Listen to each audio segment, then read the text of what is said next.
So this here is the beginnings of self-heal. Self-heal is in, oh, wrong plant. Where are we? Wait, here we are. Yes. Sorry, I was feeling one stem while looking at another. So yes, this is self-heal. It is in the mint family, and it has very mint-like features. You'll notice the square stem. You'll notice the opposite leaves, and then when it's flowering, you'll notice that the flowers look pretty similar to a mint family plant.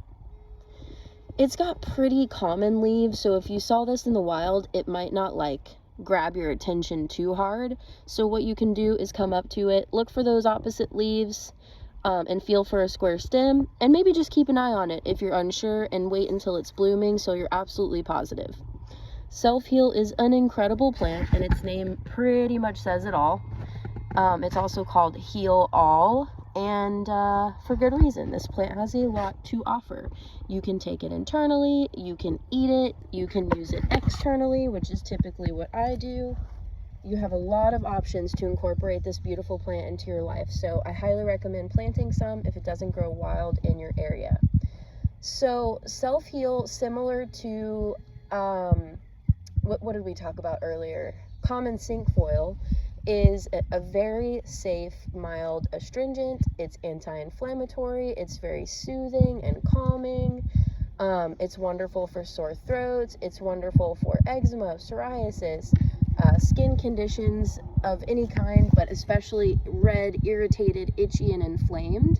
So I love to infuse self-heal into witch hazel and use it on bug bites, rashes, honestly just anything, wounds, you name it.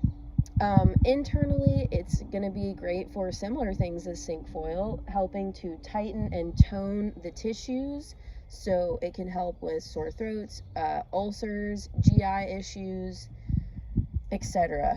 I'm hoping that the more I talk about the fact that a plant is mucilaginous or astringent, etc., and we start to draw some commonalities between types of herbs, that when I say this herb is astringent and anti-inflammatory, you can start to sort of draw some conclusions on your own about what it might be good for. But when it comes to self-heal, just keep in mind that there's very little that this plant doesn't help with. So if you have self-heal in your area, I highly recommend harvesting it, drying it, and maybe the next time an ailment comes up, ask yourself, could self-heal help? Okay, moving on to Sweet Annie. This is possibly my favorite plant in the Artemisia family, which is a very bold statement, as that is my favorite plant family. This plant is incredible. It smells incredible. It's just so amazing. And when you see it in the wild, it looks kind of similar to wild chervil, Queen Anne's lace. You know, these leaves are not unfamiliar. So what's going to be the telltale sign is if you take a piece of the leaf, crumble it up, give it a sniff, and you will instantly notice that sort of sweet Artemisia smell. Okay, here's some more marshmallow for you. You can see this more mature plant has a slightly more curvature to the leaves than the first one that I showed you. And guess what? I remembered the name that this gets called. It's cheese mallow, or cheese weed, depending on what region you're in. Okay, moving on. I am next to a massive narrow-leaf plantain. So you may or may not have narrow-leaf plantain near you. Common plantain looks very similar, except the leaves, where this starts to get wide, gets even wider and more round. It has more of a rounded off tip here than these more pointed, narrow leaves. Can be used interchangeably. Narrow leaf plantain is just a little more common in my area. This is definitely considered a weed. I did not plant this one. It's just here, and I'm so grateful for it.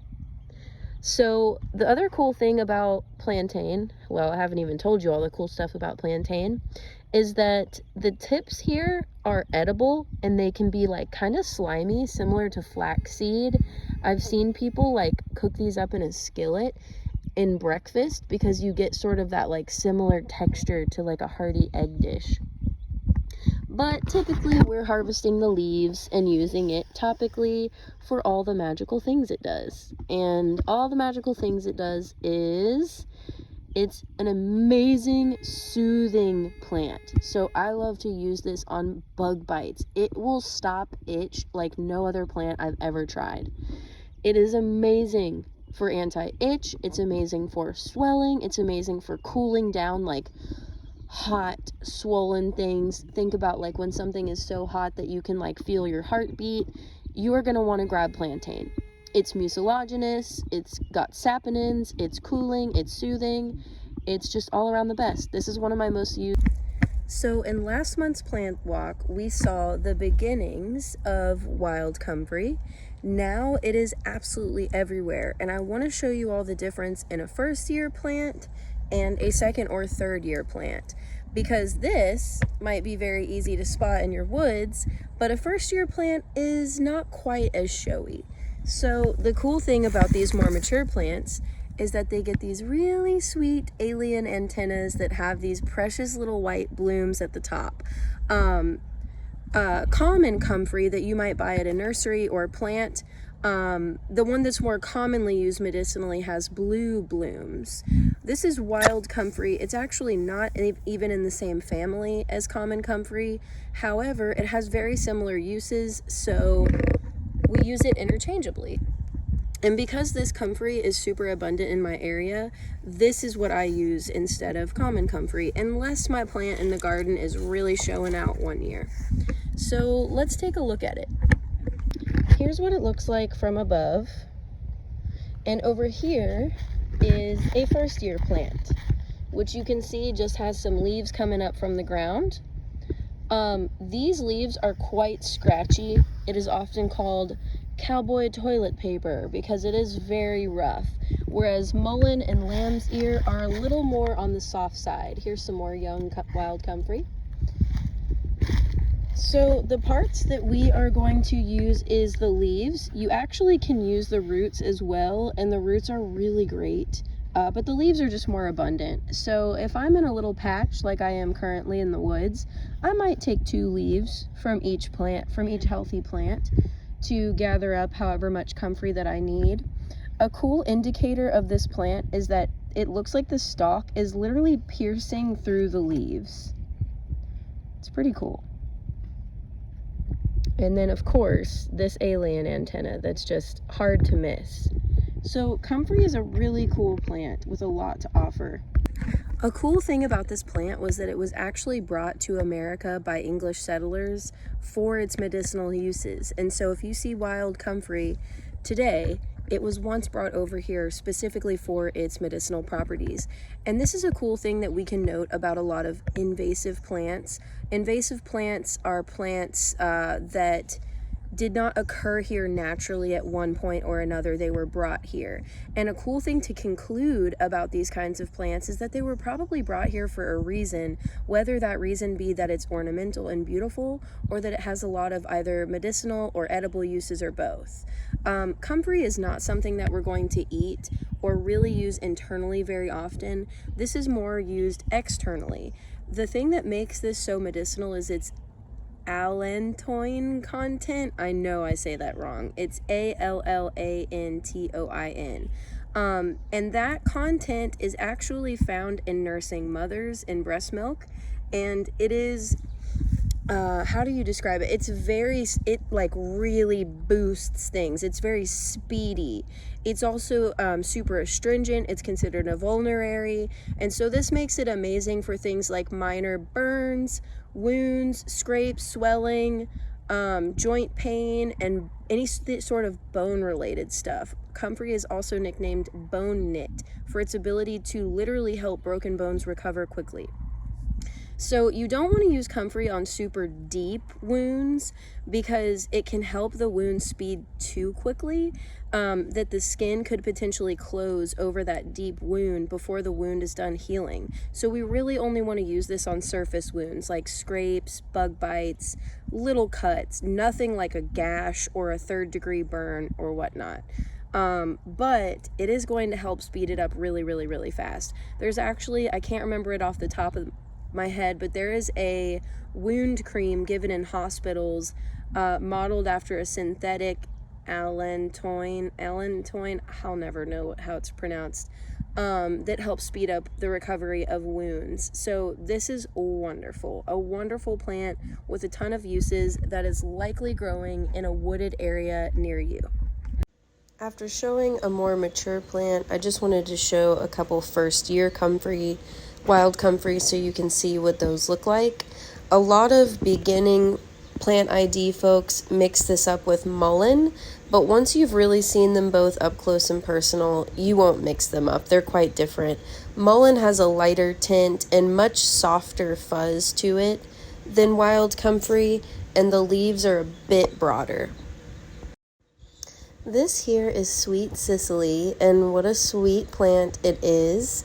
This is only going to be caught growing in very wooded areas. It loves shade. It's got these kind of fuzzy pink reddish stems to it, and a main identifier is just plucking a little bit and giving it a taste. It is quite sweet. Its flavor is reminiscent of like a less flavorful licorice and anise. I love adding this one to teas for flavor or simple syrup. As well as being flavorful and edible, it does have some medicinal uses as well. It is really great for the lungs, for helping open up those breathways for folks with asthma or any sort of respiratory irritation. And here is some May apples, just because they're cute. You know what else is cute? Wood sorrel, and so tasty. I've never really talked about this one because I haven't really had a year where I've found it this abundantly. I usually will just have one pop up in like a potted plant or something, maybe a few in the yard, just enough to nibble on or add as a garnish to food and drinks. But this year our woods was absolutely covered in them, and they are so tasty. They're often compared to green apple skin or lemon in flavor, and that's because they have that very high vitamin C astringent flavor. Oh, now we're looking at a little bit of wood anemone. These have similar delicate leaves. I've never misidentified one or the other, but I have had folks in the woods walking with me take a look down at wood anemone and ask if it's the same as wood sorrel. So let it be known, it is not. They do like to grow next to each other. And look at how cute the wood sorrel's flowers are this year. I swear I've never seen them get this big and pretty. Okay, so back to what we were saying. They're very astringent. They make you want to pucker up, and that's that high vitamin C, very astringent. And what do we know about astringent herbs? They're amazingly diuretic, often wonderful for the GI tract, and also great for the urinary tract. Now I'm just showing you a sea of mayapple again because they're so pretty. Okay, here is some what? Pop quiz. Wild comfrey, aka cowboy toilet paper, aka that would suck because comfrey is really, really, really, really, really rough. Those hairs are like a dang cat's tongue, but good to familiarize yourself with it again. This is a plant that we've gone over that looks very different right here, right now, than in most of the videos I've posted about it. And I like to show you guys what plants look like in different months, in different parts of the year, so you can begin to recognize them in all of their stages. So the plant I'm about to show you is wild garlic mustard. Super tasty edible, but it's in its flowering stage now. This is a huge patch, and it's very tall. Last month when we looked at garlic mustard, it was all the way down here. There was no stalk, just a bunch of these leaves. The cool thing about garlic mustard, which by the way, for folks who did not see that part of the video last month, depending on your tier, this is not a plant that we use for medicine. This is a plant that we eat. At this point, I'll still eat the greens, but keep in mind they're going to be a lot more bitter right now than if you were to harvest them when they're still a young plant before they start flowering. That's when the greens are really tasty and spinach-like, but with a nice kick of garlic and a little bit of the heat of a mustard flavor. The fun part about it now is these flowers, and oh my gosh, People use the root of garlic mustard as a horseradish replacement. The cool thing about these flowers is that you actually get both the flavor of garlic and a little bit of heat from the sort of mustardy horseradish flavor in these. So you can still continue eating these. Just maybe try one of the greens before you decide to cook some up to see just how bitter they've gotten. But definitely harvest these flowers to garnish soups with. I'm actually out harvesting nettles for a nettle soup, creamy nettle potato soup, and I will absolutely be garnishing with these. Every time I have to talk about stinging nettle, I feel nervous like I'm in an interview because I don't want to fuck it up. It's such an incredible plant. I'm so nervous that I'll leave out one of the amazing things that it does. So I'm always going to give it my best, but please look into this magical plant. It has so much to offer us. I am wearing gloves because I was harvesting this day, and she is a stingy bitch. But it is so absolutely worth it to enjoy all that it has to offer. So this is one of those amazing plants that you can use as medicine strictly, or you can use it as food medicine. We love to harvest nettles and blanch them for adding to just about anything, our favorite being gnocchi, but you can also make creamy nettle soup, and it is so good. I make it for all of my expecting mom friends. And the reason for that is because it's an incredible multivitamin. It's got a wide array of vitamins, minerals, fats, and polyphenols, and therefore has an incredible amount to offer us.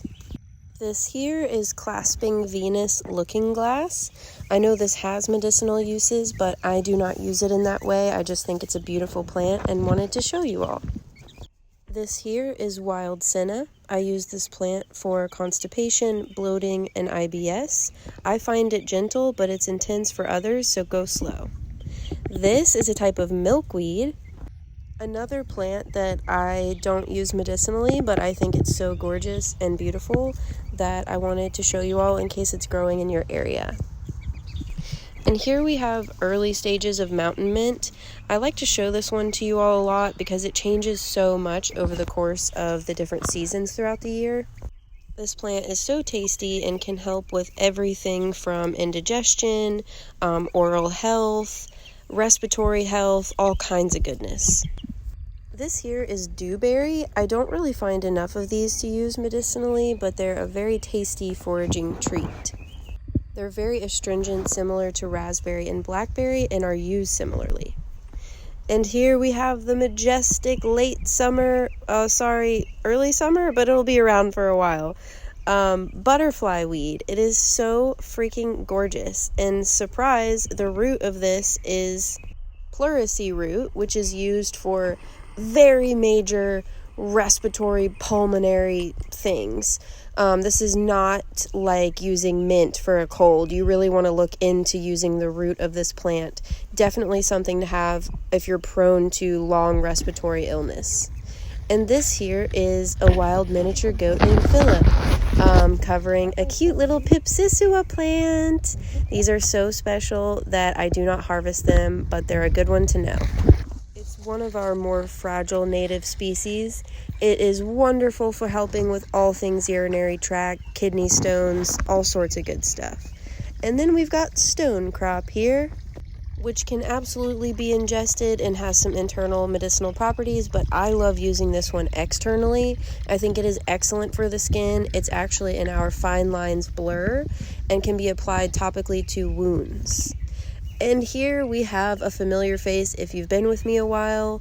This is one of my favorite hyper-local plants. It's called pussy toes. It is a type of everlasting. So it's going to have similar to pearly everlasting, very drying respiratory herb, which is great because there's a lot of wet respiratory herbs out there. Mucilaginous things like marshmallow. So this is a good one to have. You likely have an everlasting growing next to you. Here's another closer look at Pipsisua. It's such a cool looking plant, and it does so much for us and our forest friends like Philip trying to take a big bite. Pipsisua is actually also used externally for things like wounds, blisters, burns, and whatnot. It's a very, very complex plant. I've also heard of it used for things like epilepsy. Pretty cool. And here is maidenhair fern in all of her glory. Looking so cute. What else do we have here? Oh, some more maidenhair fern. And some more maidenhair fern. This is one of my favorites. I really like to use it right as cold and flu season is beginning. It is actually wonderful for respiratory health as well, and is all over just very protective with a high antioxidant value. And even though we went over wild yam last month, I just wanted to give you all another look at it. This is one of the largest wild yam spots I've ever seen. I mean, it was just kind of endless in this spot. I had to take a little video of it. It was growing right next to a bunch of wild dog rose as well. I just think this plant is so cool and so pretty, and it's amazing what it does for menstrual health and menopause health, and just so many things for the menstruating organs. Wild yams found each other. This about wraps it up. Hands. Thank you all for staying with me through this kind of sporadic plant walk.